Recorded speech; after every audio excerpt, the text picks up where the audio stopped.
everybody, welcome back to Contenders China Season 3. Season 3 it is, and this is going to be the season of spice. We have 4 brand new teams this season. All the teams that are coming back have all been shaken up with new rosters. The reigning champions of Seasons 1 and 2 are gone, but not quite forgotten. I'm your host, Gia, and I'm joined by my boys V Squared, Vowels, and Volumel on the desk today for Match 1, which will be Team CC versus Zenith of Optimism. Guys, last week when Zenith of Optimism played Lingan Esports, they looked kind of out of their depth. They couldn't quite adapt fast enough. Could Team CC end up being a bit too much for them? Well, you probably already know my answer because I am Vowels Foil.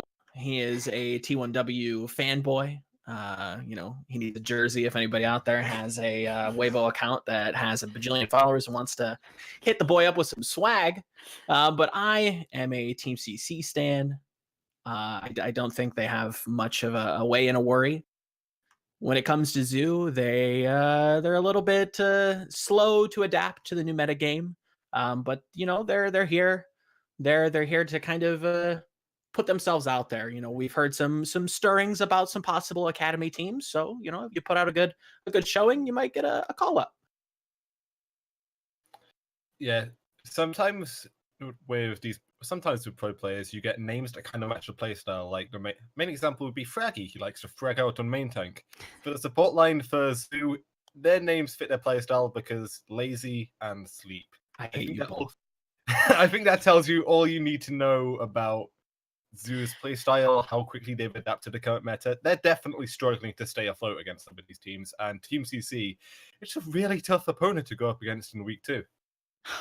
Well, that is a big yikes from me. This could be pretty terrifying for Zoo. But Volmel, you said so yourself just now that they struggling to adapt to the current meta. But you have said in the past that they do favor these more traditional kind of dive compositions. Now, because those are sorts of compositions that haven't necessarily been practiced that much, they probably don't come up that much in scrims. Do you think that there is a potential that they could end up just throwing Team CC off? I think there's a small window where they're going to kind of have to regain their bearings on how to deal with these compositions. But for the most part, what kind of dive compositions we've seen from Zoo have not been the style to really abuse these new tank oriented comps that Team CC are very, very keen on running. They're the old Tracer, Genji, Zen, Lucio, Winston, Diva, the meta from about a year ago that, Rogue and United kind of popularized. So with these ghost composition, with, the Monkey Zarya, we've even started to see kind of the Super McCree, the diva-less composition kind of come out in a few regions, not necessarily being super popular, but we're starting to see it grow in strength and popularity. But yeah, I don't see Team CC having too much of an issue dealing with that. It could cause them a couple fight, kerfuffles, but after that, they should be A-okay, I would imagine. Well, originally, we thought that I Eat You Up, who is the new hit scan DPS for Team CC, he came from Australia. We thought he was still in Australia, in which case the ping difference would have had a big issue on who he can play. For example, Zarya, if she's like 200 milliseconds behind everyone else, you don't necessarily want to trust that tracking, but it turns out that he's actually in China. So what do you think this is going to mean for the strength of the DPS that Team CC can bring out and how flexible they can be? Well, Team CC seems to rely a lot on its flexibility across DPS roles. They had Yukuma as kind of the mainstay, and then they're flexing Song Boost, Keha, and as you mentioned, I Eat You Up in and out of that second DPS role. When we saw I Eat You Up coming to the roster last week, he played a lot of McCree, a lot of Zarya, a little bit of Widow, and as proficient as his hit scan was, there were some question marks about the performance he was able to put up on that Zarya. So even if he is in China, maybe still acclimating to playing on a low ping client all of a sudden, maybe still getting used to his teammates. There's a couple questions though of how well he's been able to settle in. I definitely think he's a much stronger hit scan player from what we saw last week. So as long as they can keep him on the McCree, the Widowmaker, he's going to have a much better performance, I feel. Yeah, I couldn't agree more. I think that for the most part, like you said, we saw him kind of have a quite nice performance on Hanamura with the Widowmaker. Got a couple headshots back to back, which was quite nice. But then, his ultimates for me specifically were a little bit spotty. I remember Hollywood Point A, there was this lower cafe grab that kind of missed its mark, and then on Hanamura B, he kind of was the enemy of the light post, as they say. He kind of shot the grab there, and it was a little bit off the mark there. But for the most part, I thought that his shield timings were all perfectly fine. It wasn't too early or too late, just kind of at the right time for good old Jachirin. He's going in full throttle. Just keep the bubble on him, he'll be okay. It's all about sending a message, but exactly. we can't talk about I Eat You Up without mentioning the rest of Team CC's DPS lineup, and that would be K-Heart, Songboost, and Yakumo. Now, they've got 4 of them. They can mix and match them how they want, all coming into these perms and comms. But, we've seen a great Zarya come out from K-Heart, so if you want these good grabs, maybe they could go to him for that. But Yakumo has maybe been lacking a little bit. What role do we think maybe he has on the team? And who would you say is perhaps the ideal DPS duo to be coming out against Zenith of Optimism?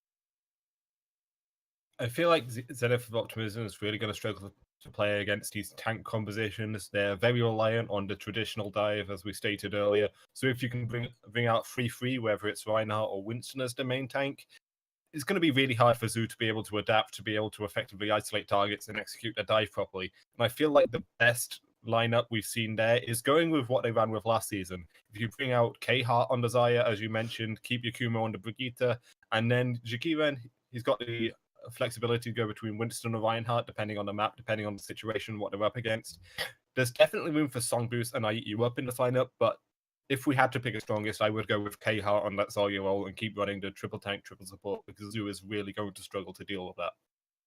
100%. I think we've all been, a little bit hesitant on leaning on Yakumo at times, but after doing a little bit more research, he is kind of a very tenured player in China. He's played on, he's almost played for nearly 2 years, I think, going back to, late 2016. So the way that he kind of mispositions at times and can kind of be a little bit ahead of his team, or, there's these kind of moments where he just seems out of sync with his team. And I almost wonder if he's the kind of vocal kind of fixture for this team, where he's kind of dictating the pace of the game for them, which could also lead to, that mental RAM being stressed and him not being necessarily able to kind of keep track of where his team is, what he's supposed to do, what he's trying to kind of tell his teammates what they're supposed to be doing, what ultimates they're tracking. He could be the leader. It's difficult to say just from the gameplay, but there are kind of there's evidence to support the fact. So yeah, for the most part, I think you kind of leave him on the brig, leave him on a kind of a supporting DPS role, and you should be okay. Yeah, it is also worth noting that when Yakumo has moved off the brig, the strongest duo we saw from last week was the Sombra. Again, going up against Team Zoo, that's maybe a little bit discoordinated in the tank line, has a little bit of a weaker support line. Being able to execute great Sombra plays can wreak havoc against that kind of discoordination that's already in place. So maybe that's another avenue for Yakumo to have a good game today. It'll be interesting to see what he comes out with. But flipping back over to Zoo, Vals, you mentioned earlier about sleepy and lazy, and you said to me that you're specifically going to be looking out for the support line coming out from Zoo. I mean, what are you specifically going to be looking for? I'm hoping they can tighten up their position a little bit. They were very much out of sorts last week, not managing their cooldowns effectively, completely discoordinated from the rest of the team. And when you're trying to run these traditional dives, you need your speed boost to be on point. You need the extra healing from Lucio when it's required. You need your discords to be not only on point, taking down the enemy tanks, but effectively communicate to the rest of your team. And we didn't really see any of that last week. So I'm hoping Lazy and Sleep, maybe it's just jitters to me first week in Contenders, because it's a completely new roster and none of these players have any Contenders experience before. So maybe it was the nerves just setting in. Maybe they can put up a stronger performance today. There's question marks all across the board here, but I'm particularly looking at Lazy and Sleep to be stepping up today and allowing the team to execute off the back of that. Well, this is a Group A game today, and Group A in Chinese Contenders typically stronger than Group B, and that is the same this season. So it could be a bit of a hard time for Zoo, but last week when they were playing against LGE, they did force them to make some mistakes. Is it possible that they'll be able to do this this week? I wouldn't necessarily say mistakes are coming in the future for Team CC. I think for the most part, within their experience playing in one of the tournaments that's kind of going alongside Contenders called Lane Story Cup, they've looked very solid. I don't see them faltering anytime soon, at least not to Zoo. Okay, well, I guess we will find out for ourselves. So we're going to toss it over to iHole and Ryan Central to take it away for us. Geo, Vals, Volamel, all of the V's. Thank you guys so much for giving that nice, sweet handoff. I will shift here. Ryan Central over there. We're Busan first and foremost. Ryan, and control maps typically tell the tale as far as those frontline and support combinations go. Depending on where we start, looks like we will be starting on the city center. So, I mean, what are you looking at as far as these frontline and supports, combination-wise or support-wise? And we see that there's a lot of resources typically being thrown into these frontliners. Right, and I think for Team CC, it's going to be what we've seen a lot of universally across the tiers. Zenith of Optimism last week came out with Dive and really struggled, but from the bat, they're going to be playing this tanky composition, but straight away, Team C are going to take this sort of advantage as we go straight into game, and it does look, for the first engagement, Team CC are going to be able to take the point. Nice to see that Zoo are going to be playing something a little bit more meta, something that no doubt have been practicing this week, but it's a big ask. Team CC have been doing this for quite some time. And I think the bigger ask here, as you look at Orchid already at 69% and counting on the Zenyatta, helping to get those Discord orbs for the early picks, is can they sustain themselves through that extra damage boost? Try to move on in, will be the scenario of Zelda, but not able to find much. So look at this, it actually will be Jikirin all the way in the back line, will be punished for his overcommit, but it will be Mikawa's also taken down. So Reinhardt for Reinhardt, trade 5-on-5 just outside the point, as it will be kicking up in favor of CC so far. They will disengage and soft reset both sides. I think it says a lot that Orchid already has Transcendence, as Zenyatta against this comp could be really strong, just be able to sort of burn down the tanks. But saying that, Zoo have built up a good amount of their ultimates themselves, do rely on a big Earth Shatter as the Nabus comes in too. Looking for a way to start things off. They will find a lot of the backline. Lucio will actually not get pinned. The D.Va will soak some of that damage up, will be demaxed, and a nice fire strike just to trail off. But as he mentioned, that will be a Transcendence charge and executed for Orchid. It's not going to make too much of a difference, though the damage already been dealt, as it is Zoo actually finding the 3 kills and the recommit on the point. I'm quite surprised that Zio hasn't also built up a Sunbar at this rate, but to be fair for Team CC, up until now they haven't had to do a lot of major healing, or they've been able to sort of finish up these battles fairly quickly. But the fact that now Zoo are well ahead in ult economy and have a point is a huge thing, but they need to use that grab early. And if they can keep it away from being Zenith, that'd be great. They do find a couple, including the Reinhardt, who will be focused, but not a lot of damage confirmed. As I say that, the Brigitte will fall down, and now Jaqueline looking for a way to get out of there. He won't be able to do so, and now charging in will be the Reinhardt of Zoo. Not just a little bit outside of hammer range, so they will back up, but not before they find one more trail pick. So again, Zenith of Optimism looking solid on the defense. Solid play so far from Zenith of Optimism. This is Optimism in the top, but I guess the point is that this is a team that last week just struggled so hard against Ling and esports. Really didn't get to see much of a shine coming out of those. Really made plays off the mistakes from LTE, but now they're playing really well. They're winning in ult economy. Another Earth Shot comes out of Team CC. It doesn't really get many targets. Lazy does go down, however. Yeah, and that's actually going to be worth it. That won't be a sound barrier to help sustain them through this fight. The nano boost will be popped onto Zelda for the side of Zoo, looking to turn this one around, but the numbers aren't there. And CC only using 3 ultimates in that engagement. They'll be able to take that one back, and they've got a lot of sustain left in the tank with the Zenyatta and the Lucio holding out of their ults. I think on the face of it, it did look like Jakirin didn't really get much with the Earth Shot, but managed to catch Lazy. Does have the sound barrier, so that's a big loss from Zoo so far. Early grab again coming in from some boost on Team CC. The sound barrier is dead. It is, but is there enough damage to pummel behind it? A big hammer comes through for Shaquille, and he's going to be able to find himself the trade pick on the opposite Reinhardt. So 6-on-5 action, trying to boost away. Will be the side up not high, but he will get out, at least with his life. They'll lose the mech for the trouble, but already up to 76%. It's going to be probably one more commit here from Zoo before this one might be all over for the first point. I think Shakirin having the Shatter in this instance is the thing that decides this, though. There's not big ultimates on Zenith's side just yet, at least not online. You rely on maybe another boost, but the Earth Shot comes in, gets quite a lot, and it's got to stop it. Well, there's a lot of stun to the back line, although the fire strike does not actually commit and get sweep, so they will stay alive. The self-destructive to find the back line. So for CC, now they're struggling to get on back towards the point. It won't make a difference, though. Nobody could touch 100 to 69, but goodness, the desk hit it pretty hard here, right, about how Zoo was struggling up front and in the support line. They came to play today by the looks of it. Very much so. We didn't see them run this competition at all last week, it seems like. They just ran very much flavor picks. I am very curious to know if they're running the same lineup in terms of players, or whether they've Found a roster that's more appropriate for these tanks because I think in China especially it comes down to personal play and what heroes players can be comfortable on. But right now I think they're going toe-to-toe with Team CC here. Both teams looking fairly strong, but in terms of getting all-important picks for some ultimates, I think the difference is there for Team CC. And when you use these big ultimates, just getting the one pick can be enough. Even like a solo grab can sometimes be the answer in some of these cases. But now onto a much closer quad map with Mecha Base, so we'll see how both these teams decide to do here. Trying to get the high ground first and foremost, as you typically do. Brigida will be put down and mini stunned away. Claudia will be able to find the perimeter of the Q-ball, but numbers will continue to favor the front line of CC as they continue to blaze right on through not only the Diva, but also the Zarya as well as the support. So CC again, out flat right, winning the point simply due to that front line advantage that Jaquila is getting themselves in right now. Right, and he's really sort of performing well here. As I said, it's just that getting that one pick just completely stonewalls certain fights that we do see Zoo fall apart as soon as the Diva went down. So it's a big ask, but it gives a lot of ult charge. That's the sort of risk. Good low ground with Zoo now, but already securing a Surf Shatter. Manages to get a good amount. Will do, and it starts it off nicely, able to find the Brigida early again in this fight, who has been a non-factor so far for Zoo. And with that, there's just an absolute cleanup on point, a full 6-man wipe, and they barely had to use anything besides the Earth Shatter for it, did CC.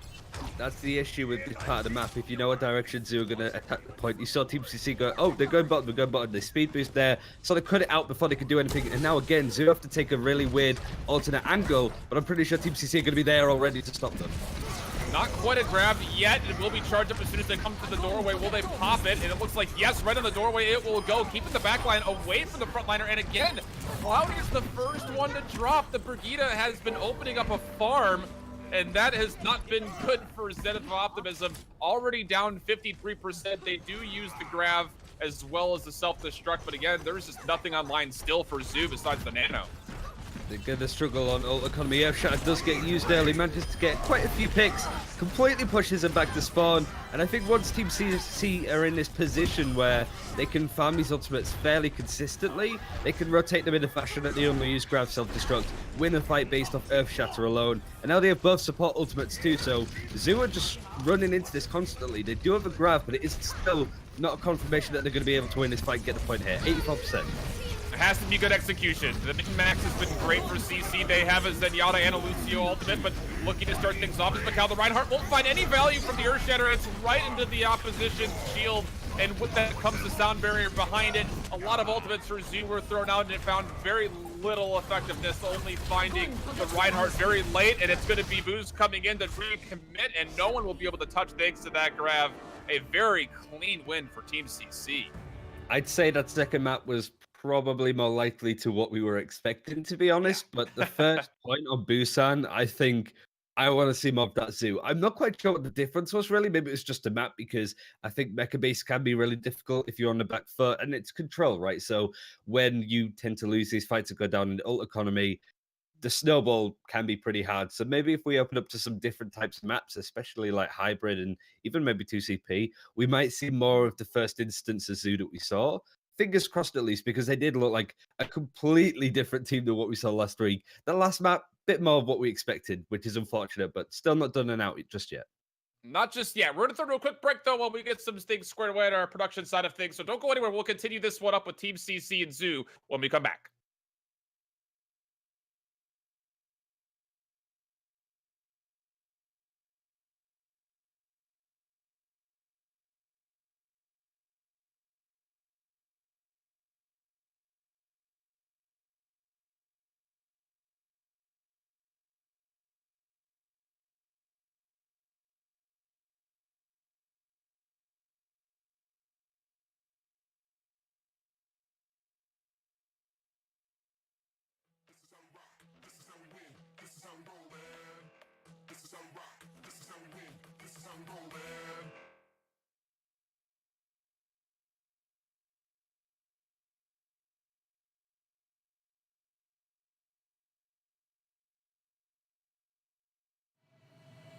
Take my hand, hold it tight. Promise that you'll never let me go, even when we fight. Wrap my arm around you, girl. I promise I won't ever let you go. I'm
more. It's with you. It's with you. I get weak for your love. Won't put no one above you, baby girl. I got you. Tell me what I wanna hear. That you'll always be here. You won't let nothing come between us now. I gotta know how you feel about me. So many different emotions in my body. I gotta know what's your view on our love. 'Cause I'm not planning on giving you up. I think what we got going on is something special. Something special, yeah. I want to wake up with you by my side. In your arms.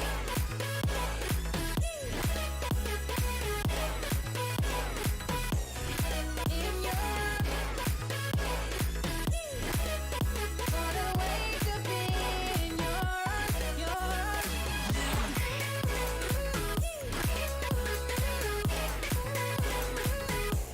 Your arms. Wanna wake up in your arms. Your arms.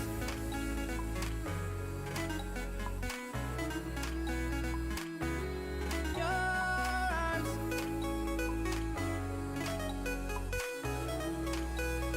Your arms.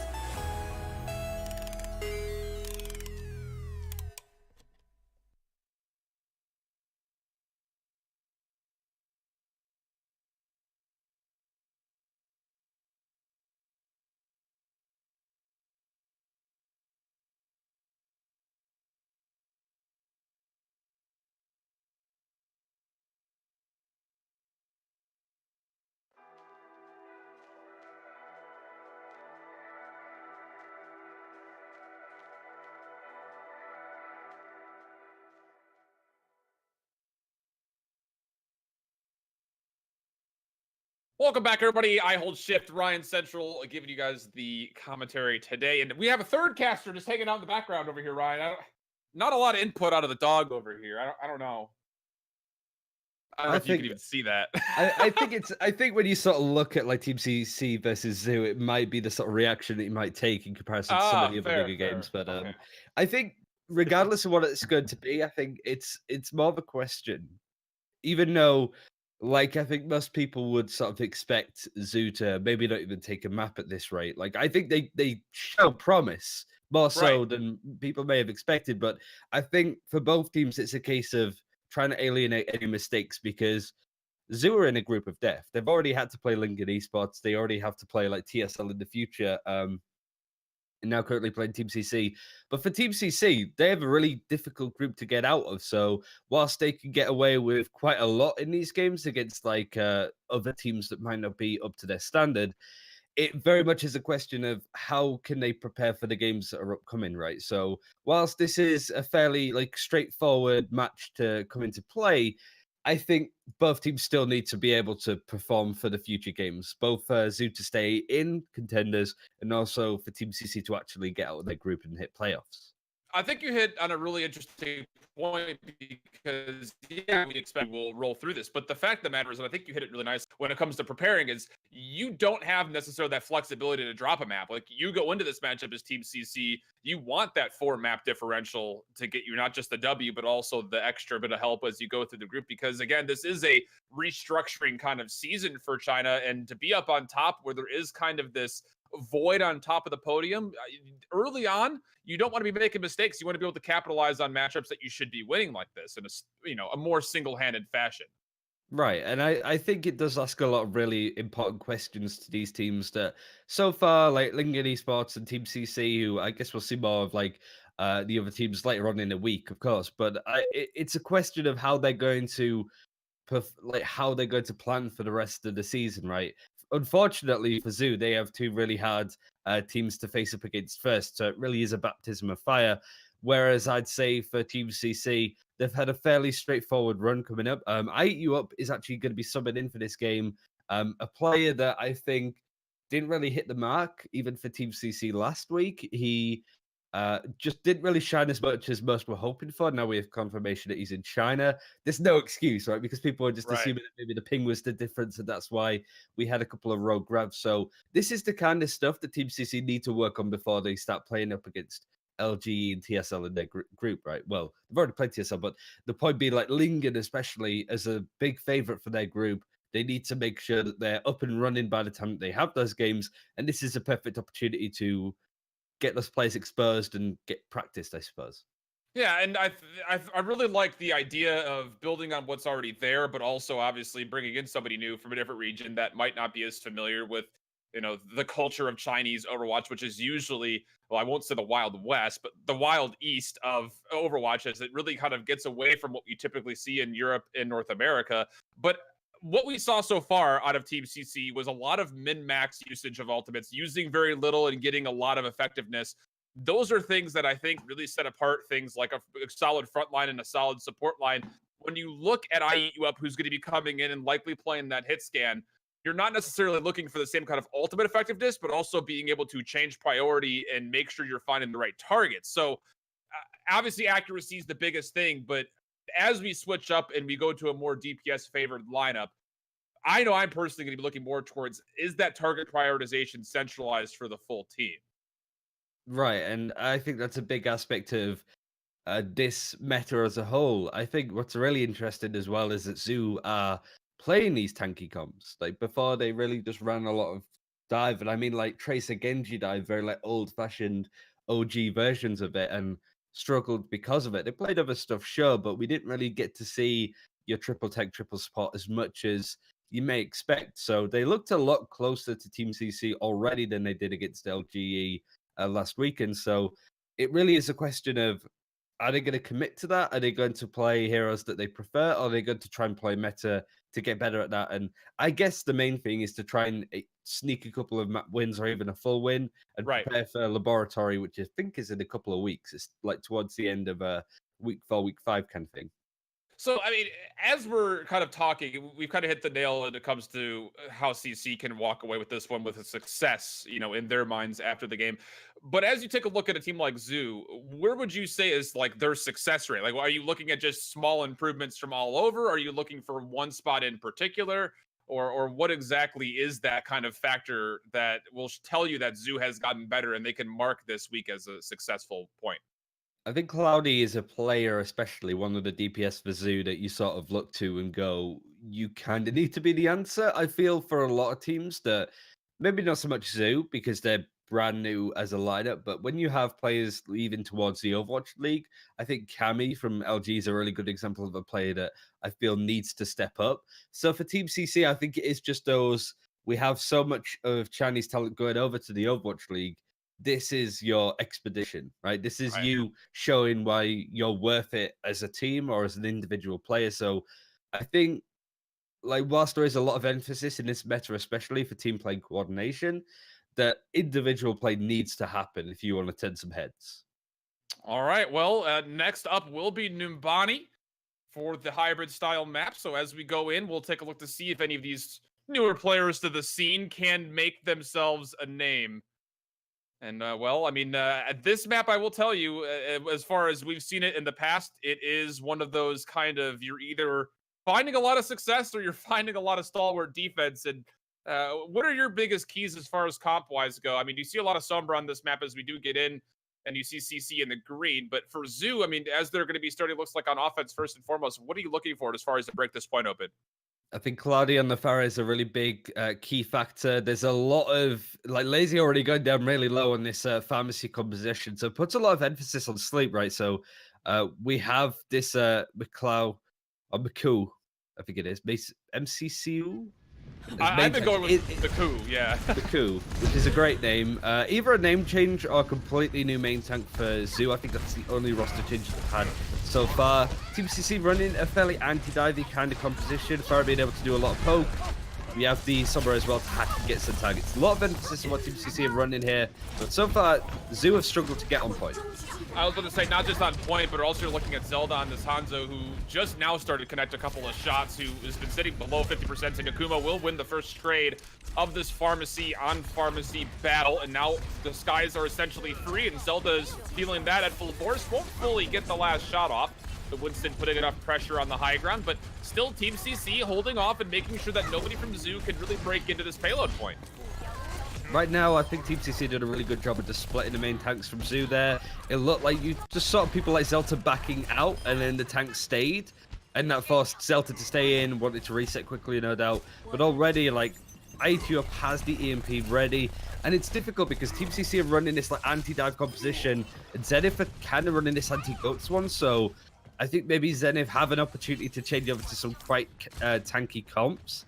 Granted, you are good up against the Sombra and the Fire that want to fight from distance, but Zoo, from a comp perspective, are going to really struggle here because they need to be able to contest a point at the high ground, and they're just not killing stuff quick enough.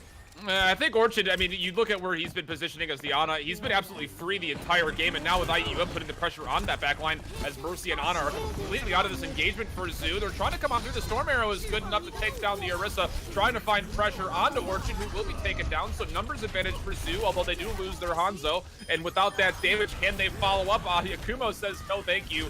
We'll just put this one back in our favor on the one trigger of the barrage. Mercy will try to go into battle mode. That would have been an embarrassing death for Haiichu, but regardless, we'll be able to translocate, and the Battle Mercy will fall. Once again, Zoo not able to break and even get a single percentage on the payload point yet. It looked good to begin with that they were getting the picks, but Team CC were just able to reconfine their attack, or their defense even. They had Reese, now they have Winston, so they have a bit more of a template to play on. They don't need to rely on Orisa being able to control the high ground. Winston's just going to be able to do it for free. IQ does go down, and the Nanobistic Cloudy is going to attack the point, looking for Archie to manage to get it. Yeah, but there's really nobody else around, so was it full value for two ultimates for just the one already isolated pick? They're not even standing on points still, so no capture percentage coming through as they're continuing to try to find some pressure on the Jiqi Lin, who's, again, a little bit out of position, but again, all of this time is very valuable for CC to come on back. They're able to put a barrage, and Yakumo finds two more, and it's not just two, it's two onto the supports, and with that comes actual confirmed damage onto the damage line and the front line as well of Zoo, and again, Team CC hold in a situation that looks like they really shouldn't. They're putting so much emphasis on just trying to clear out Team CC, but they're not killing them fast enough, and it allows Team CC to be able to get back into the point to heal up. They didn't even really, I don't think, dedicate many ultimates other than Barrage in that case, or Yakumo coming back. So it's like they managed to win that even though Zoo dedicated ultimates only got one pick and still didn't even touch the point. And right now, we're going into overtime. Don't even know, Zoo managed to just touch it at the last second, but it does look like it might be Team CC just able to clear out here.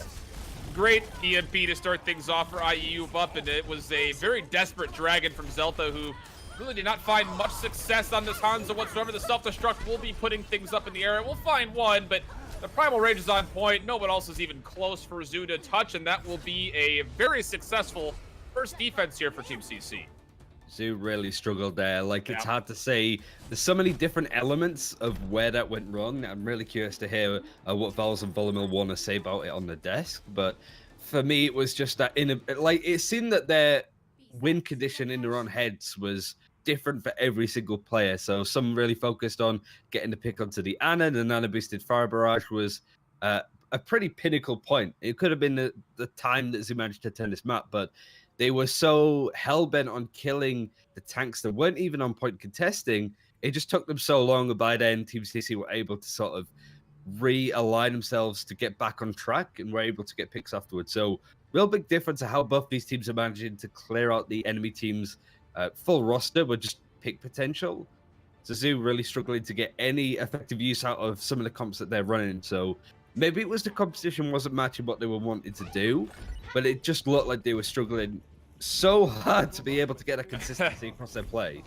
You know, the desk hit on it in the pregame talking about Zoo and, you know, their lack of depth, but also maybe potentially a little bit of inconsistency when it comes to understanding when properly to switch. The Hanzo didn't really feel like it did much for Zelta. As you see, he's actually put himself on the Roadhog to start, but Cloudy will be on the McCree. Would you have liked to have seen some more hit scan come out to try to take care of Yakumo in the skies? Because he took that domination pretty early on with that Pharah v Pharah battle.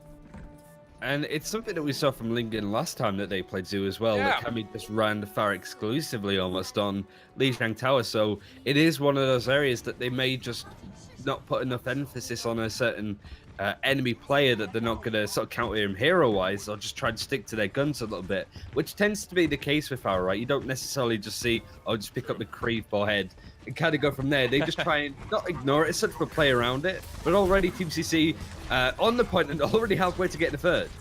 And Jachilin already got himself up there. A nice early bubble was put out, and that was enough separation to keep the support line away. And in a blink of an eye, Team CC take the map on Numbani after a, again, very successful defense. But again, those were the committal calls. You hit at it when it came down to watching Zoo try to attack this first point. Was it looked like everybody had a different idea as far as how to commit to this point. We saw that they were up in numbers at one point in time, but everyone was chasing down Jachilin on the monkey on Winston, and no one was standing on point, so they never got a single percentage when they did have at least an opportunity to do so. So, I mean, these are things that I think they are going to need to clean up very quickly for Zoo if they want to have some kind of a staying presence here in China Contenders.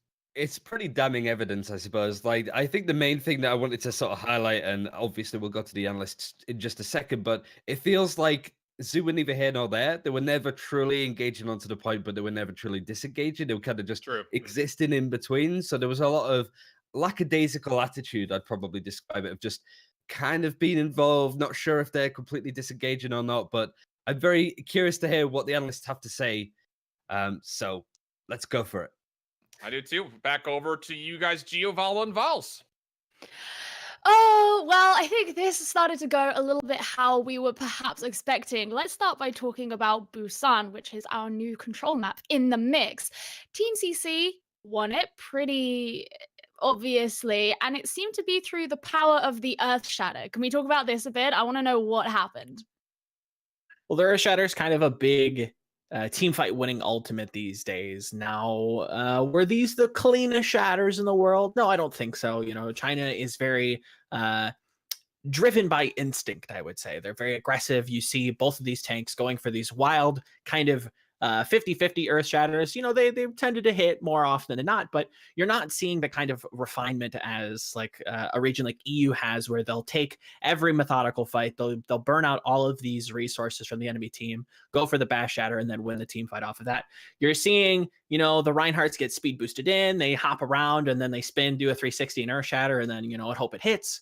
And, you know, again, more often than not, it tends to, but it's very, it can miss. And that's the big thing that I want to kind of point out, is that when you go up against a team that's a little bit more methodical on the way they set up these team fights, things can get kind of dicey for you. And we saw that for Zoo. Once you lose control of the point, it's so difficult in this goat's mirror to retake the point with tanks, because you fall down so far in that ultimate economy.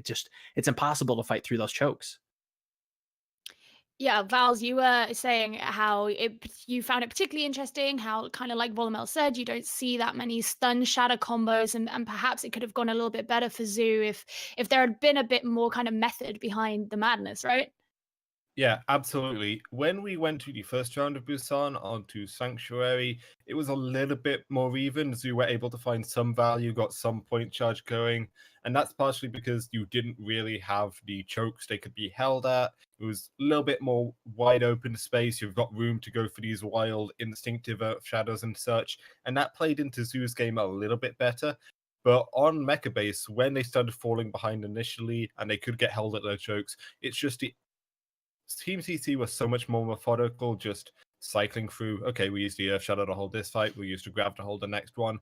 Combine that with the fact that Zoo were running the Ana variation of goats as opposed to Zen, Sleep wasn't able to find any value at all out of any sleeps or biotic grenades on the Ana, and his main tank, MCC, just got melted down by Orchid's Discord, and they were effectively fighting an uphill battle every single time they tried to push in.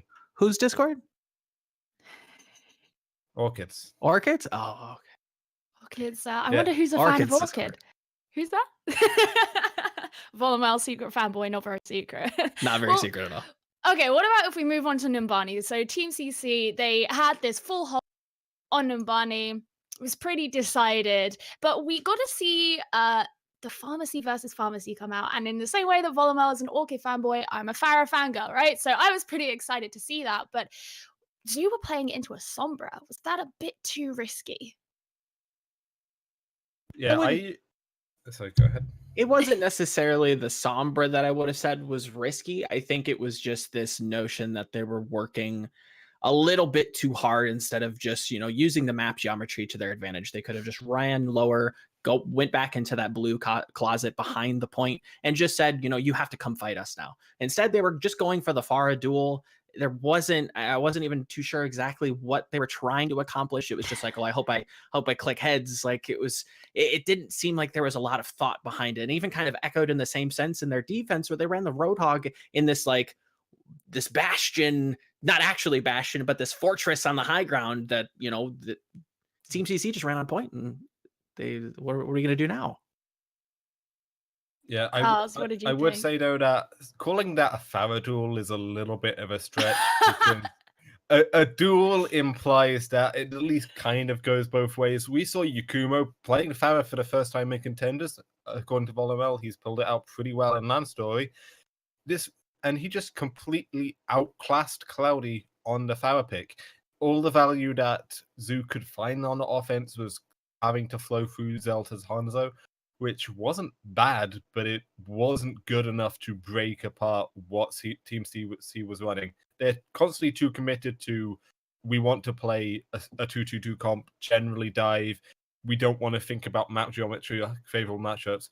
We might make one or two little swaps on DPS, but they're too set in their overarching strategy going into every map and not taking the situational fights. The one thing that I kind of want to bring up that the casters had mentioned, that Zoo kind of lives in this quantum state of both in and out at the same time, where we saw MCC diving in as the team was backing out. We saw the Diva getting staggered quite a bit. Even the Mercy kind of, being given the baby Diva treatment. And it was, it milks a lot of time off the clock. And as we know, time is a major resource in this game. We saw how quickly this game was. So, gotta tighten up that kind of mentality, tighten up those calls, because it seemed like everybody was on their own kind of page.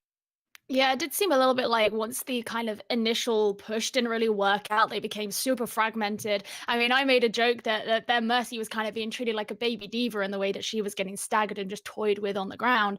But speaking of Mercies, when you talk about the Pharmacy matchup, it's not just about how the Pharaohs are doing, but how the Mercy is also supporting those two. And we saw our boy CEO, formerly Five King from the Shanghai Dragons, as the Mercy for Team CC. And then Fowls, obviously, you are a big fan of Zenith of Optimism's support line. So why don't you walk us through your opinions of how that was going for them? This must be a really strange feeling for CEO, because it's the first time in a year that he's been the superior main support in one of these matchups. It's maybe not a feeling he's used to, but it's just overall decision making for Zoo. They're half in, half out. Lazy isn't always with Cloudy when he needs to be, and then when he doesn't need to be with Cloudy, when Cloudy's fine just off on his own thing and tanks low, Lazy's off pocketing his Farah instead, not making the right decisions at the right time. And it just goes back to our general point of they're never fully committed to anything. Half in, half out. Everyone's all over the place doing their own thing, and there isn't the synergy between these players altogether. They're never cohesive. They're never playing the same mindset. And sure, we can blame the supports for that, but it's on all roles across all pages. No one is really playing on the same level right now. Volamel, would you agree? How do you feel about these supports? Try not to get too excited about Orchid. Yeah, my energy is palpable today with Lazy and Sleepy. I'm just excited that I didn't have to suffer through another horrible vowels pun of Lazy and Sleepy, and how their play is both lazy and but no, for the most part, I think that I keep going back to Zoo just having a hard time. And it feels like they're giving themselves a hard time a lot of the times, where they're either overthinking things, or they're just like going for these outplays instead of actually, don't work hard. work smart, use the map to your advantage, use the composition that you're comfortable with to your advantage. You know, if you do feel comfortable on that Roadhog and not the Zarya, that's fine. When they commit to boosting onto the point, drop with them. Fight in the closet. You have the shotgun from Roadhog. You have the hook. Use that to your advantage. Instead, they decided to hold the high ground and immediately lose the point. So it again, like, they're just slow to react. It feels very kind of lethargic, not sleepy or lazy, lethargic. Well, yeah, I mean, it's there's stuff to be improved upon, but you know, going into the next map, which will be an assault map, and it's actually going to be Horizon Lunar Colony, what changes would you like to see? And we are about to go into the map, so you've got to be brief. Just play neat. I want everything to be crispy, rotate together, blanket with your diva. You know, it's going to be a big on the rotation onto the point with Zoo on their attack. So keep that in mind. You know, just try to play. Okay, well, we're going to toss it back over to our casters to take us through Horizon Lunar Colony. Pull it back in their favor. Let's go. Thank you so much, Gio, Alan, I hold Chitana Frio, Ryan Central. It will be the assault map, like you guys mentioned, of Horizon Lunar Colony. And again, we saw already a very unsuccessful assault against, I guess you could call it, on the hybrid map from Zoo. I mean, as you take a look at this map, a very dynamic, very vertical map to start things off. What are you looking for as far as penetration from Zoo potentially here? I like what Velmo said about playing neat. Ultimately, I'd also like to see, now that we know that Zoo are attacking, a bit more tempo. I think just the fact that they, like, the only term that comes to mind is lackadaisical. It felt that Zoo were almost procrastinating in their games a little bit, that it just felt so, are we dedicated to this or not? And if we are dedicated to this, what are we dedicated to? Are we going to try and contest the point in Numbani to try and oust any people left on Team CC's defense, the ones that we haven't killed? Or do we go fish them out, try and kill them off point, get rid of them quickly, go from there? And they kind of did neither. So basically Team CC were able, it's just not quick enough with the comps that they're running, but now they're going to be running this tanky composition on Horizon. Team CC is somewhat prepared with an anti-dive comp. You have the Junkrat that wants to get rid of time very quickly, already 70% on it, so he's done exactly what he needs to for Team CC. Great spam, and even falling down to the low ground to help him break the shield of Makoa, and then it's going to be an easy follow-up on the Reinhardt, who was very vulnerable, and K-Hart was the sub that came in, so again, just flexing the roles and the rosters for Team CC, rocking the Widow this time for K-Hart, and Orisa on the point will keep essentially that big barrier and dividing wall between. You already mentioned it, 88% for Yakumo, and he's got free line of sight and free spam again in these tight hallways. Look how spread apart Zoo is at the moment, completely separated 3-3 essentially. They will be able to very tactically retreat, thankfully so, as there won't be a lot of punish coming out of CC here. They're still going in to charge across the point. I've never seen a Reinhardt be able to get away with that, but the Coalescence is going to come in from sleep, and as Yakumo has the Riptide, doesn't get anything. We see the explosion, but not hitting much, but Makuo dying yet again very early in this fight, but Zenith of Optimism making progress on the point and slowly winning this one out. I like the call though. Jachilin was getting pretty low, needed to get himself back full, and also needed the cooldown for the barricade, and we'll be able to pop it down and recontest just before the second tick gets all the way pushed up. And with that, there's already numbers thanks to that Reinhardt not being around. He's actually going to be trailing into this fight a little bit late and has potential to pinch this if he can come out through, but it's not going to get the chance. It looks like as K-Hart will be able to find a well-timed headshot of the Brigitte, and it's just clean up from here as the Lucio tries to escape, but oh my goodness, that pin from what looked to be a rising uppercut.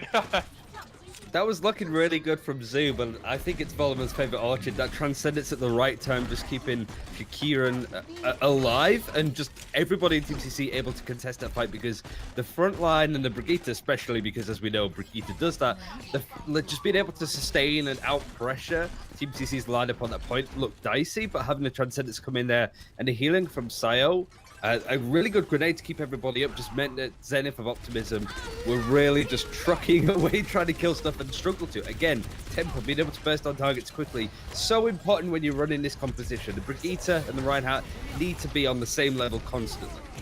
And Zoo have used their speed boost, and it did not find them much besides just getting up to this high ground, which seems CC was prepared. Truck comes right on in. That will be shielded for most of it. Makoa will fall down, and now back over to the anti-gravity side of the map as they're floating away to the death just for the reset. And again, Zoo not able to find much success. They used a lot. The rally was popped with the speed boost, and all they gained was what was essentially why we have escalators nowadays. They just came right up to the high ground, and Team CC said, no, thank you. Yeah, they're not going to give away that space for free, especially with this composition. When you're running an Orisa, you don't give anything away for free. You can't afford to. But Zenith do have a good amount of ultimates to use, but it requires them to almost like teleport Team CC. They need to be on them like that because they have grab, but they need to either clear that space. Lazy dying in a fight again. Like Lazy and Sleeper just struggling to stay alive before they can even do anything.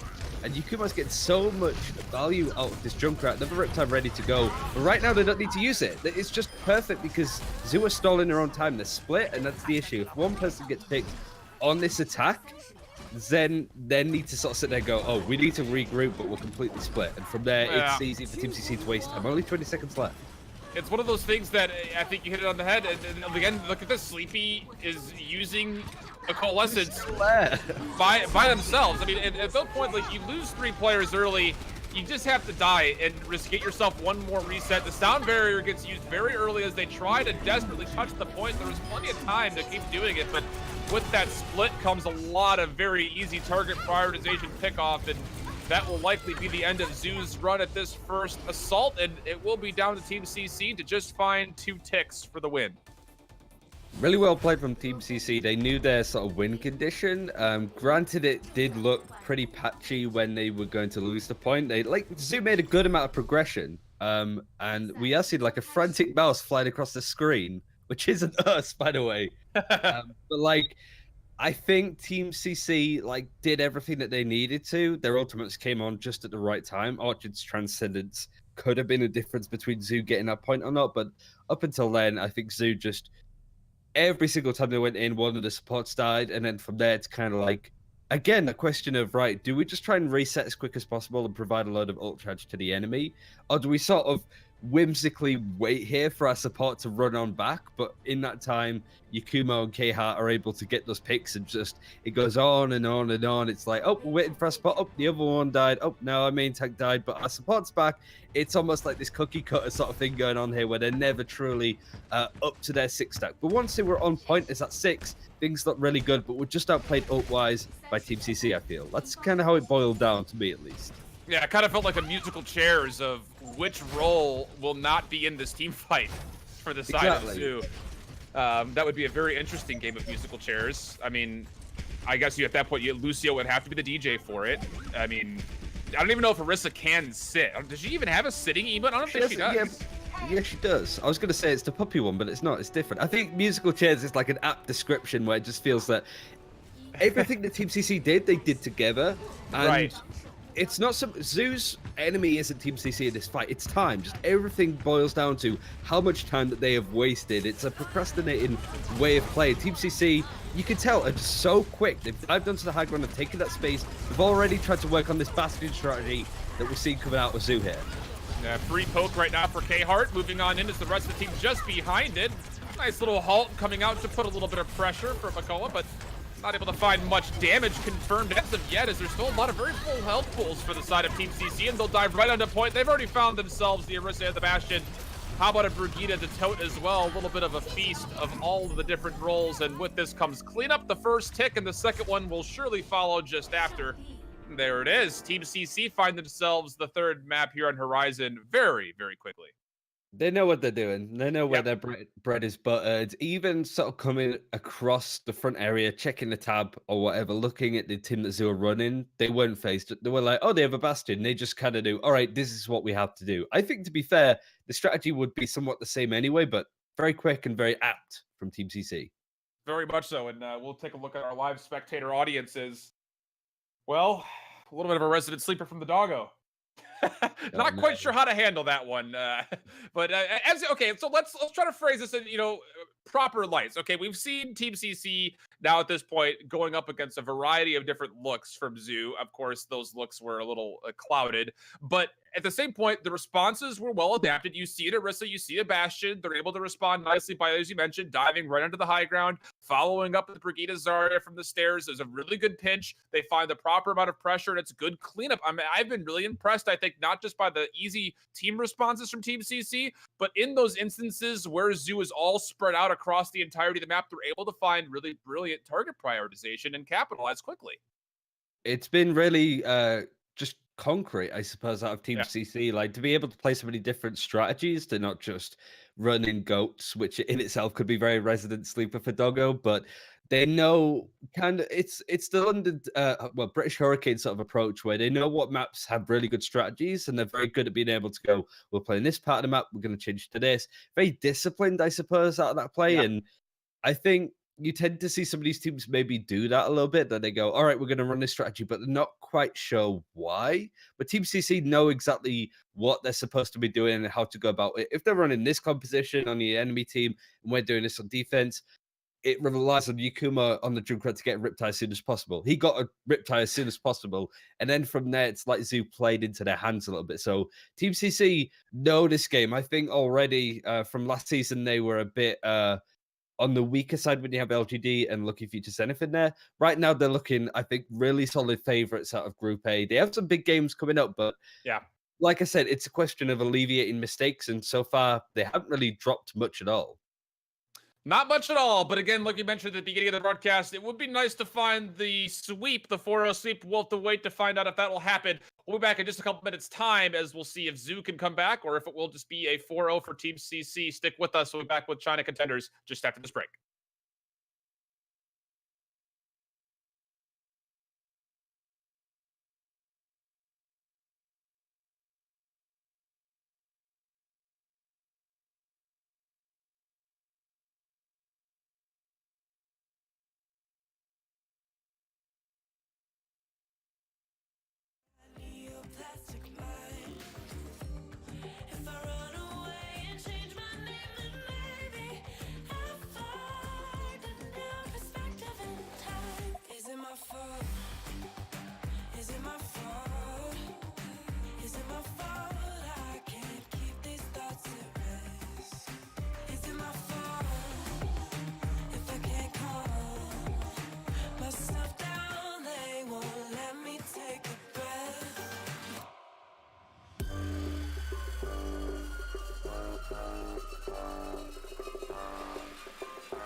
Is it my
I felt like running through the pouring rain. I felt like letting go of my mind.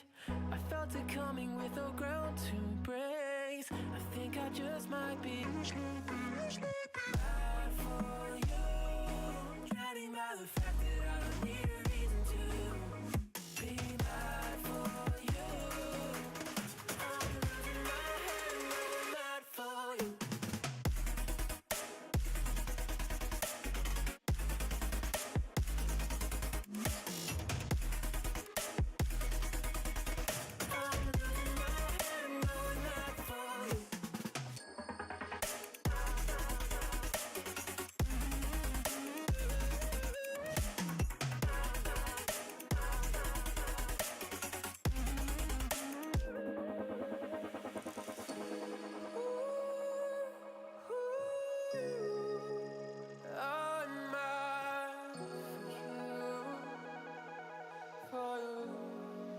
for you, for you, for you. I think I'm going crazy and a little confounded. 'Cause I'm helpless, I can't wait to be drowned by your love, baby. You're a stranger, get on the unbalanced, oh, oh, oh. Just a little damage, but with you, I don't wanna be here. I felt like running through the pouring rain. I felt like letting go of my mind. I felt it coming with no ground to brace. I think I just might be mad for you. Drowning by the fact that I don't need a reason to be mad for you. I'm losing my head, I'm mad for you.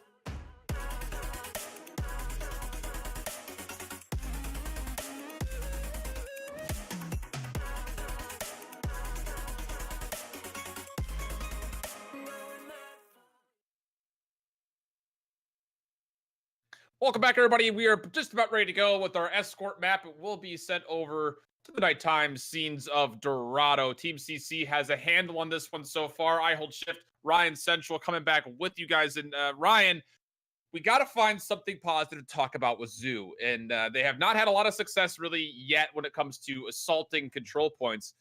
This could potentially be the momentum shift we need to just push a payload this time through. Well, it's now a natural Zoo because Mua Horse has just come into the game, so switching in for Zelta, which is perfect, and hopefully less of an animal farm and something more of a 2x2 kind of thing going on for Zenith of Optimism here. I would always say originality, but to be fair, they've really struggled to sort of make a progress. But now we're actually seeing a bit of this Winston triple tank, triple support coming out on this attack. So we haven't actually seen them play this at all yet. So I'm really interested to see how they do. Again, this is a Arisa coming out of Team CC with almost this anti-dive. Yakumo uncontested in the air. Okay, but so far I like this push. You have Makoa and Nanai going up to that high ground, putting some pressure down on Yakumo, at least a little bit closer to him. And, well, as I say that, they back immediately up as the supports don't have quite the sustain to keep them up with what they're running. And it will be Yakumo coming back in with that extra fire rate from that recent buff to Pharah. Able to get things through. You mentioned an Animal Farm, not quite the masterpiece that George Orwell has written, though. Not quite. Not yet, at least. And again, this is what I mean. Like, Zoo had just taken so long to regroup. Granted, Nanhai was always going to struggle to get back, but just felt a good portion of ult charge. Yakuma not taking his high ground.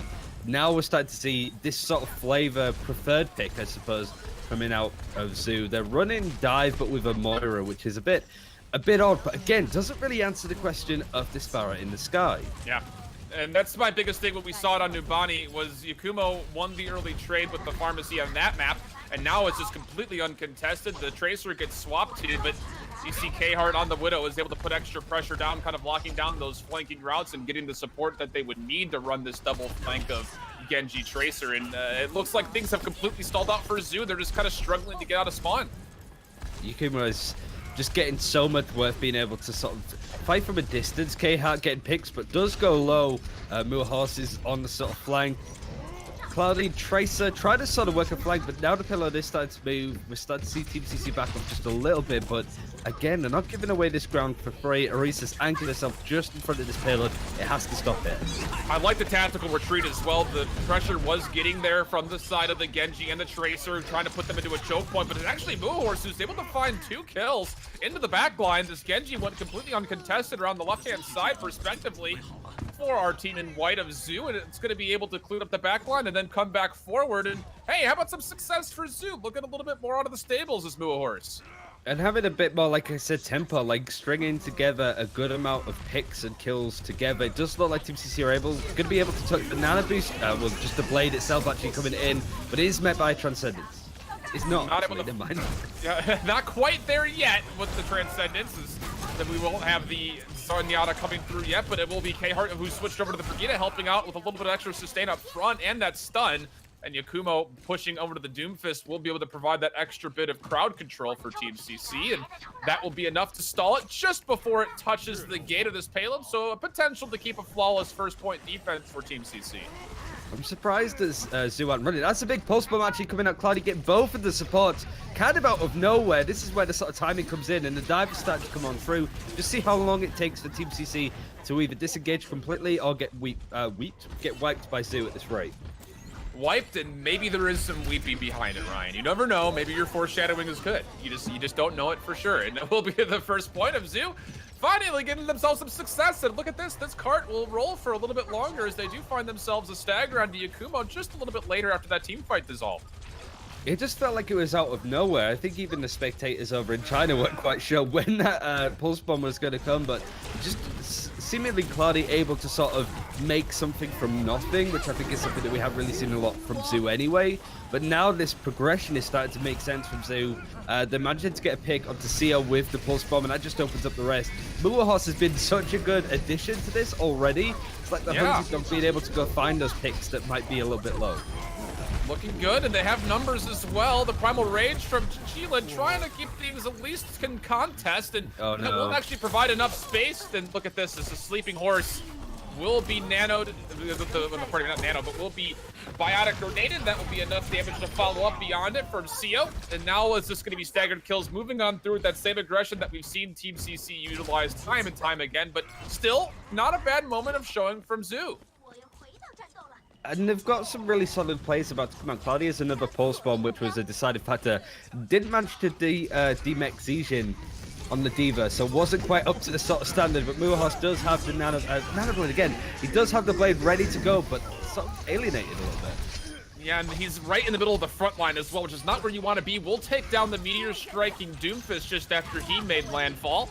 Won't be enough to get what he really wanted, though, which was the support line. All three supports for Team CC sustain and survive, and now they want to move on forward, having that extra bit of health pool advantage on Zoo, who will try to back away, but it will be at the cost of at least 2. Make that 3 as Chilid is finding himself a lot of success off this Primal Rage. Might not have needed it, but hey, why not? A little bit of flair as he moves through and gets himself a triple. So far, Team CC are able, as soon as they switched over to this composition, go to this part of the map, they've been able to take space a lot more consistently.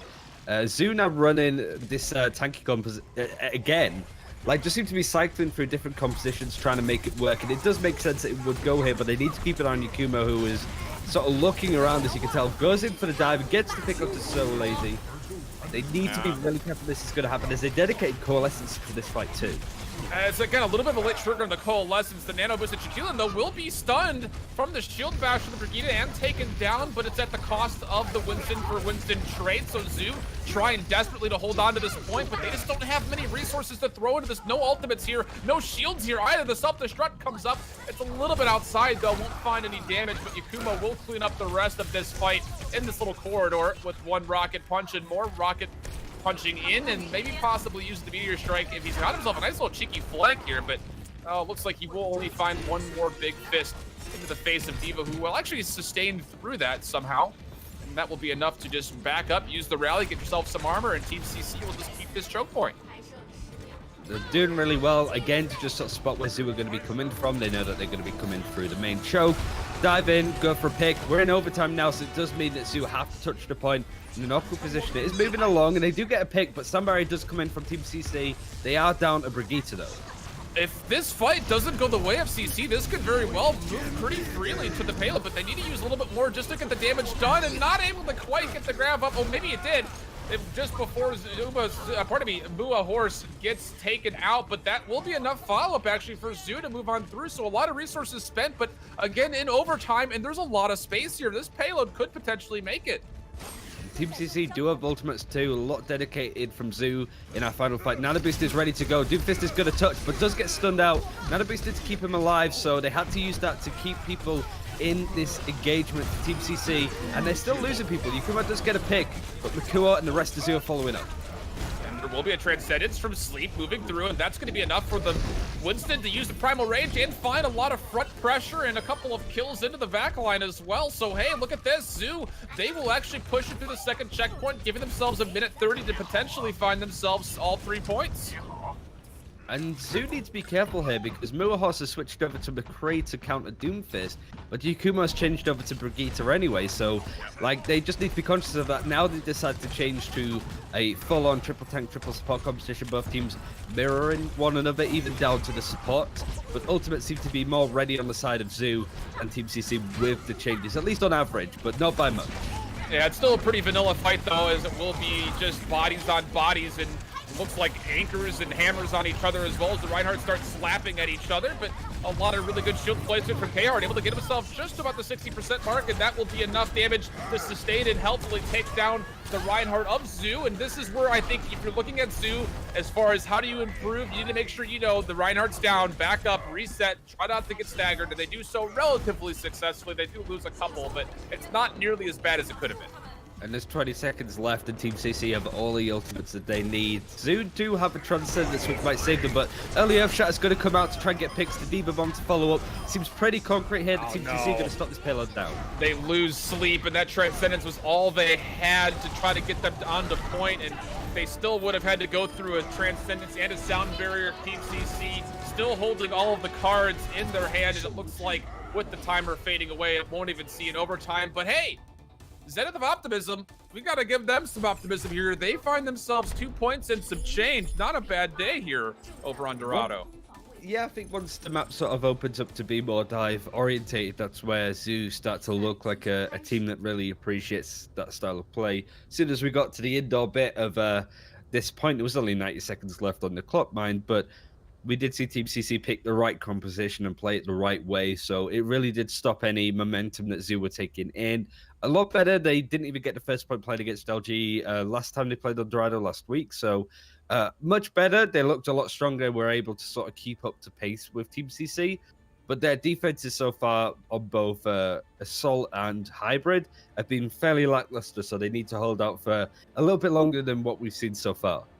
So is it for you when you come down to the sustained defense, especially on this first point where things can get a little chaotic in that little market, is it more of just keeping the frontliners at a good position, making sure they're stayed healthy, or are you looking more just they need more raw damage output?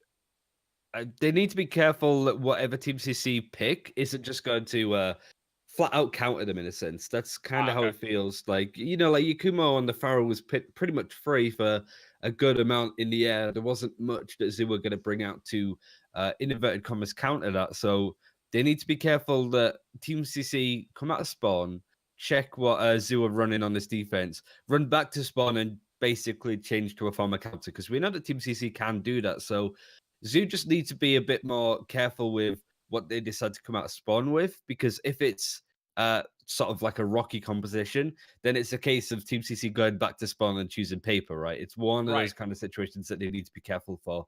And then the snowball can happen and the ult economy can go the way of the attacking team. Yada, yada. You get the point, I suppose. Right. Oh, hopefully we get the point, because if not, we're left a little shortchanged.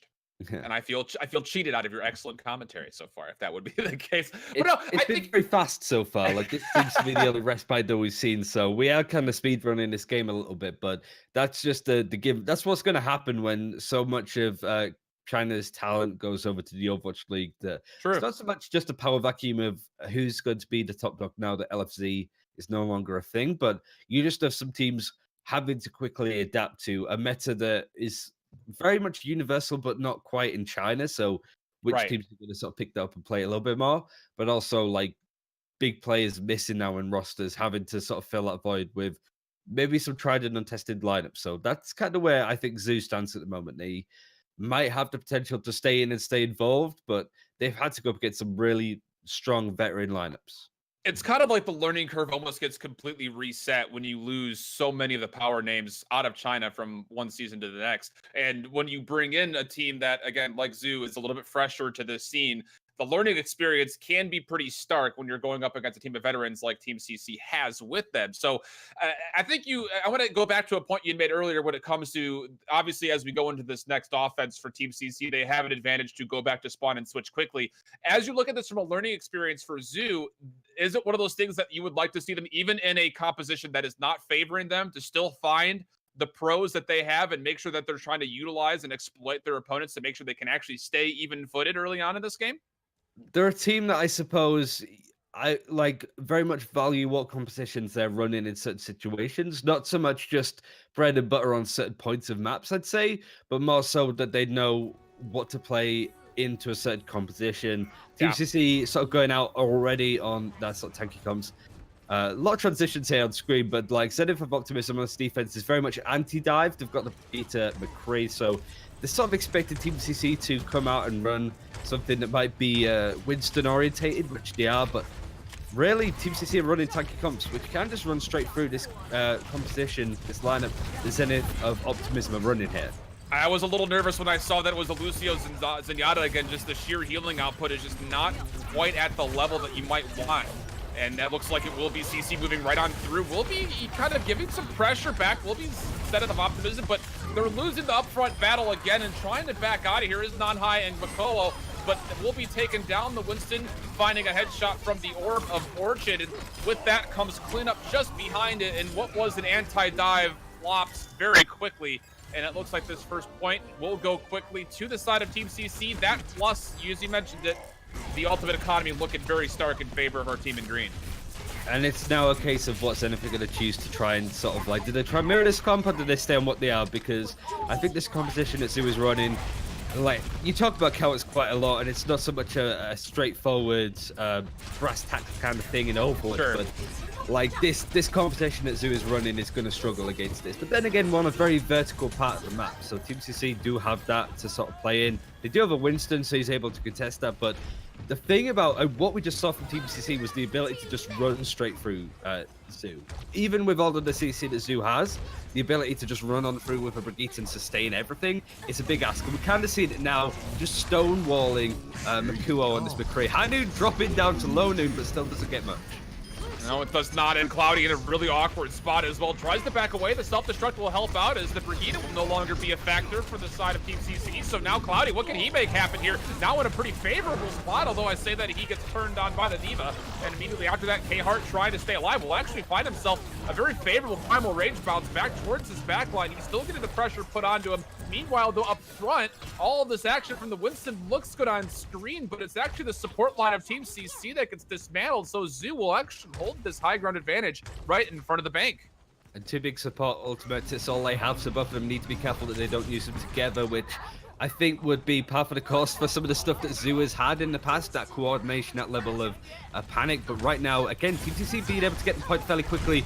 Warhorse goes down instantly because of that CC in that burst, but now Zoo do have those big ultimates. Will they dedicate them to this push, though? That's the big question. A high charge Zarya will put in a lot of damage as well, chewing through the mech of Nanhai, and then actually going back and taking out Cloudy, who was just a little bit overextended after that little bit of a dissolve of what would have been a team fight. But Team CC able to pick this one up with just essentially using an Earth Shatter and a rally, and all of that rally was used late, so there's a lot of shields still on the health pools of Team CC. It's going to keep Orchid alive, who does take a good chunk of damage, but not enough that the shield health goes down completely. Has the Transcendence ready for this next engagement, so it's going to be a lot of ultimates dedicated to Team CC. They have a grab, they want to use it, and they manage to get the Brigitte. Yeah, but the Sound Barrier comes out first, trying to outlast it and wait. Self-destruct on top of the Graviton Surge will be transcended out nicely from the side of Zoo, so good counter ultimate play, but the Sound Barrier was held for Team CC, so now a helpful advantage, but Chichila not able to find much value out of the Earth Shatter. Will find himself a pin, but goodness gracious, not able to touch was the side of Zoo. It was starting to look pretty good there for a second, right? It just kind of fell apart at the narrow ending points at those long team fights. When CC managed to take that point before the second checkpoint, it was kind of for free. There was nobody there stalling it from Zoo's perspective. So I think it's the difference that Team CC really made Zoo work hard for every single inch that payload moved, but fairly comprehensive from Team CC to win out 4-0. Zenith of Optimism just really struggled throughout. They looked a lot better than they did last week against LGE, but they have so many tough teams to go up against. TSL, T1W. This is a group of death, and I think both the Zoo and Laboratory, who I think we're casting later on, I hold Shift, it's very much a case of they're going to have a really hard time. Well, as we mentioned, the Animal Farm of Zoo did not quite read as well as George Orwell's novel. But to break this down and give us the spark notes of the match, why don't we go back over to Geo and V Squared to break down our first match of China Contenders here on day 2. Hello, it's Geo and V Squared, and in the words of I Hold Shift, goodness gracious, that was a really quick series. Victory for Team CC. I think we were all expecting that, but maybe not quite as brutal as it turned out to be. I mean, I want to start by talking about Yakumo and Kehart and this DPS duo. I mean, Yakumo, he played this great Junkrat on Horizon Lunar Colony and this uncontested Pharah pretty much on their Dorado defense. You know, how much of the DPS led Team CC to taking these last two maps? I don't even think. While I do think the DPS played well, I think that Yakumo actually kind of surprised me a little bit with how purposeful he was actually placing his traps, which I thought was really nice. And to me, it kind of felt like Zoo was just running into these roadblocks, these kind of tank mines, and they see them and they don't know what to do, and they run into it, and then the Reinhardt goes flying, and they can't make a proper rotation out of the point. It goes back to my first point in the pre-show. They just are always desynced. If it's not a mine being placed, it's a sleep dart. I think Val's pointed out that's hurling across the map, that the diva isn't blanketing on the. It just seems like they cannot catch a break. And at some point, you have to question, is it just being unlucky, or is we're just not playing as clean as we would like?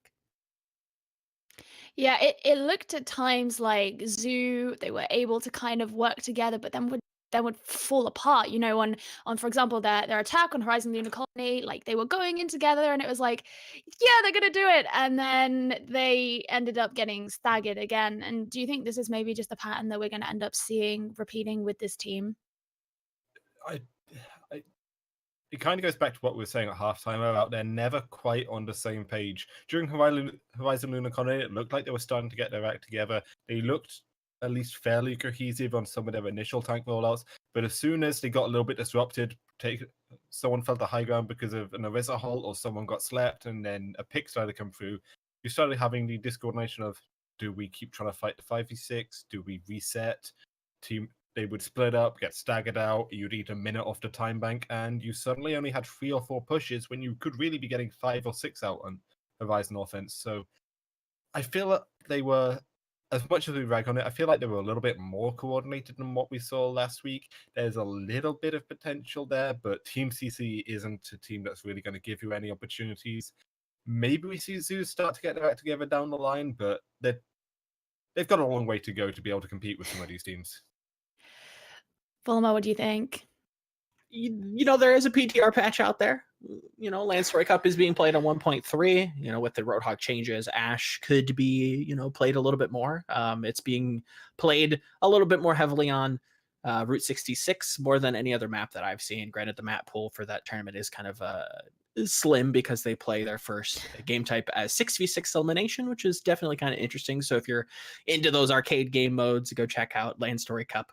But yeah, it's rough. When we went into Dorado, it kind of, went full circle, which is really nice as broadcasters. You come full circle with the entertainment value of them running that dive composition. We saw them kind of brute force their way through it.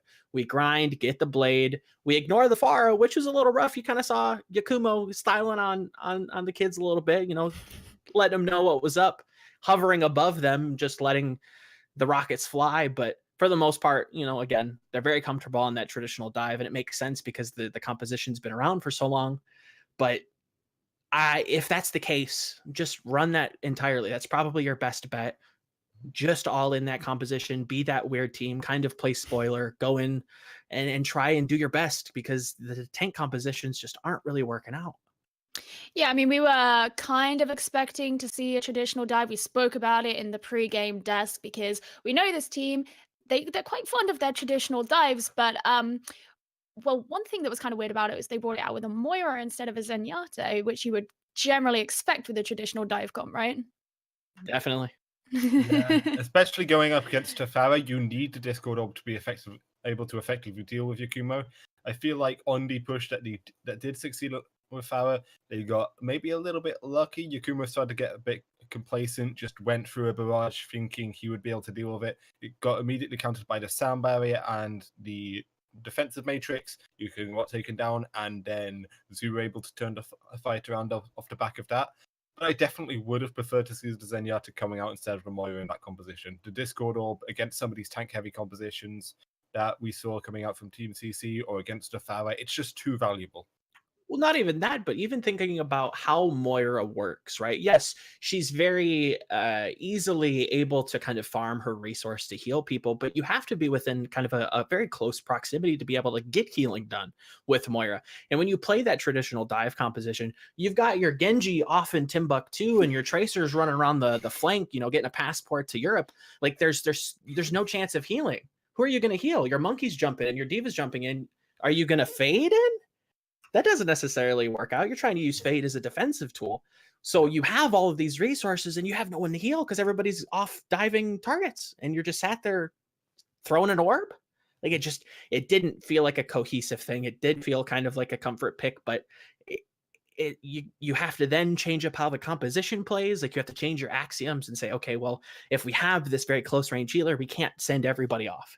We have to have like the Genji play a little bit close. And at times we did see the Genji play a little bit close, start to fan the Diva, kind of pressure her out, build the blade, which, does work into their win, kind of condition of just using the blade to brute force their way through. But at times you started to see them kind of get a little bit comfortable. They kind of got in the groove and they would kind of run all over the place and just they lacked in healing.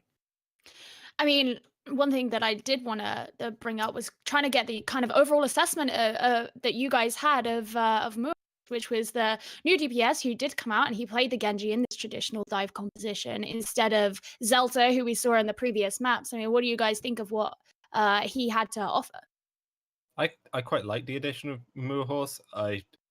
Zelta maybe had a couple of moments, but it wasn't particularly standout. At the very least, Moorhorse seemed to be farming up his blades a little bit quicker, and as one dimension was that maybe it still gives you a very clear win condition in these fights. It was a big part of how they were able to clear the first and second points of Dorado. Then when they moved on to tanks, not as strong a showing. He had a couple nice bubbles, but wasn't able to effectively farm charge, so they couldn't convert on their damage. Maybe there's a bit of potential if you start integrating Warhorse into the roster more and more, but I think it's a bit too early days to say just how effective he can actually be in this roster. I like what we've seen, but we need to see more.